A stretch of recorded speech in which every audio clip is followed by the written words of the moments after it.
Hello, my name is Rebecca Scully, and I am a registered dental hygienist, and I teach here in the dental hygiene program at UT Health. And I wanted to talk to y'all today about oral hygiene. So what I want to talk about is ways to maybe help you to increase your confidence and feelings that you can help your loved one whenever they might need it. I designed this to um, towards the person living with dementia who might be in the moderate stages of dementia. So they may still be able to do some of their own toothbrushing, but then they might also need some help or some reminding to brush their teeth. You might even need to watch them if you can in a very discreet way to ensure that they are brushing their teeth and doing it right. So I just want to make sure that you all are you feel like you're capable of doing this for them.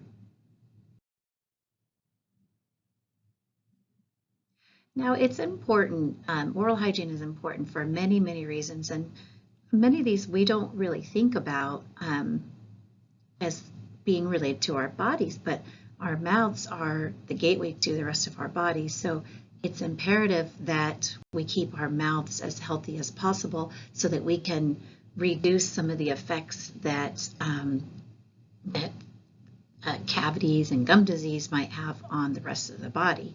So one of the most important reasons why we want to help maintain the oral hygiene of our loved one and of ourselves is to prevent fungal infections, gum disease, and cavities, and ultimately tooth loss. And we also want to be able to help our loved ones maintain their ability to chew, speak, and swallow because, as you've already learned, those are very important components to living a healthy life and reducing risk. So that's another reason why we want to maintain oral hygiene. But we also want to do this so that we can help prevent the breathing in of food and plaque. So that's what aspiration means. And I think you talked about that in your swallowing presentation. But aspiration of food, but the plaque on your teeth, you can actually breathe that in too. And that leads to a condition called aspiration pneumonia. And that's one of the more common causes of pneumonia among nursing home patients, just kind of a little extra, sidebar note that I've learned. Another reason we want to maintain it is to help to control diabetes, prevent malnutrition, and maintain cardiovascular health. So what that means is the more controlled the mouth by reduction of inflammation, the easier it is to maintain and control blood sugars among people who have diabetes. And there's also been a connection shown between cardiovascular health or the increased risk of stroke based on how well the mouth is maintained because of that chronic inflammation. So chronic inflammation or gum infection causes inflammation and infection in the rest of the body, which is not good for the heart. And then some interesting research that I've discovered also is that there are associations between oral health and cognitive function in dementia patients.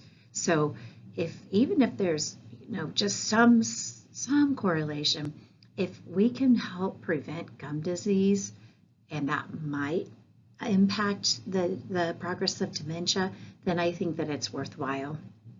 But most importantly, we want to help our loved ones feel like that they are confident themselves in their smiles and their speaking. So I think one of the most important reasons for maintaining oral health is to help our loved ones feel really, really good about themselves.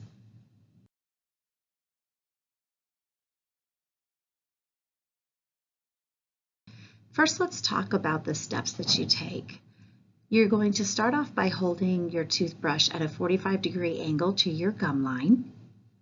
And you're going to take circular brushing strokes along the outside surfaces and the inside surfaces, and you also want to brush the chewing surfaces. When you get to the front part of the top and bottom teeth, you'll use what we call the toe. And as you can see, the toothbrush is up in a vertical dimension, and the toe is being used to clean the inside of the lower teeth and the inside of the upper teeth. But because we don't brush here, there, and everywhere. We want to use a sequence so that you don't miss any areas. Now, I'm aware that not everyone has all of their teeth, and some people may have dentures or partials. So I'm going to talk to you about how to maintain those. What you want to do is you want to make sure that those dentures or partials are removed at least one time during waking hours, and definitely all night long when your loved one is sleeping. You want to clean them every day before their meals and after, and you want to store them after you've cleaned them really well in some of the Polident denture cleaner solution. You know, the stuff that fizzes. So you'll put that into that denture soak for about 5 minutes. Then you'll take them out, brush them with either a toothbrush like you see here in the top picture, or a denture brush, which is actually even better because it has really stiff bristles, so it's not ideal for you to use in your mouth or their mouth, but you can use it on their denture. So you'll brush them really well after you've soaked them for about 5 minutes, and then you'll put the dentures back into some water to soak overnight. The purpose of that is to help prevent the acrylic from shrinking when it gets dry. So if it's shrinking when it gets dry and you go to try to help your loved one put their denture in the morning, it's not going to fit very well, and it's going to be very uncomfortable because it's not wet. So you always want to make sure that the denture is wet whenever you put the denture into their mouth, and you want to make sure that it's seated comfortably, it's not moving around at all, that it's nice and firm.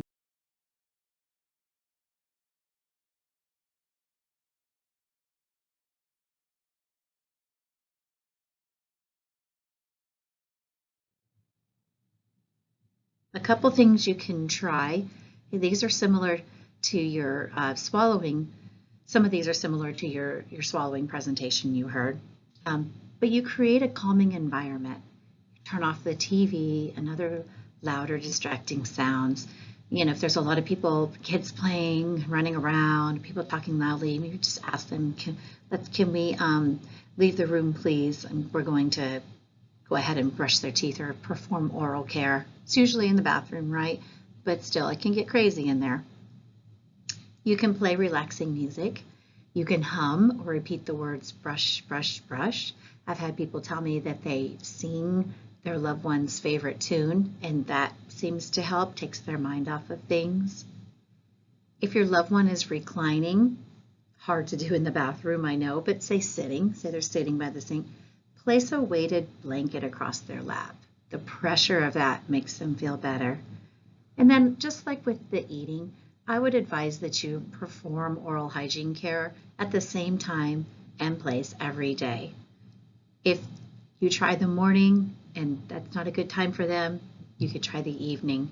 Ideally, you want to brush or help them brush for 2 minutes twice a day. But realistically, you might only get 1 minute in, and you might only get once a day in. So don't beat yourself up over that. Just keep trying every single day. If you can't get it twice a day, then 1 time is better than nothing. Sometimes in the evening, people just don't want it anymore. We're all more tired in the evening.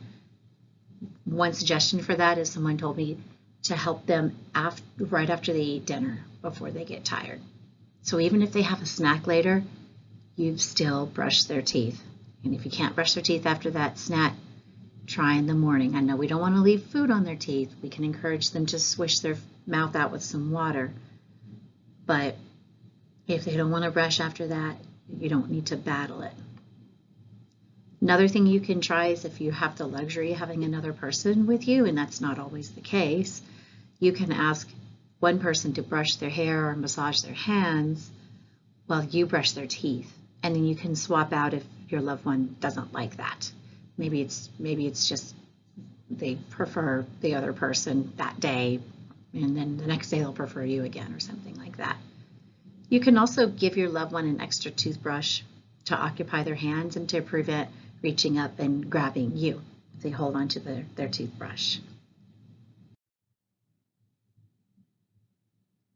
Again, just to reiterate, Demonstrate the act of toothbrushing to your loved one. Explain the procedures. Use short sentences and commands, but not so short that you're taking them off guard or approaching them off guard. So you just say, hold the brush, let's put toothpaste on the brush, let's put it in your mouth, step by step by step.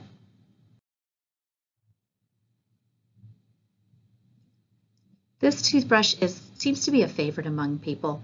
It's called the Collis Curve toothbrush. As you can see on the bristles, they wrap around, so you can clean the outside, inside, and top surfaces, the chewing surfaces, at the same time. That allows you to help them brush their teeth a lot faster if you don't have the luxury of time.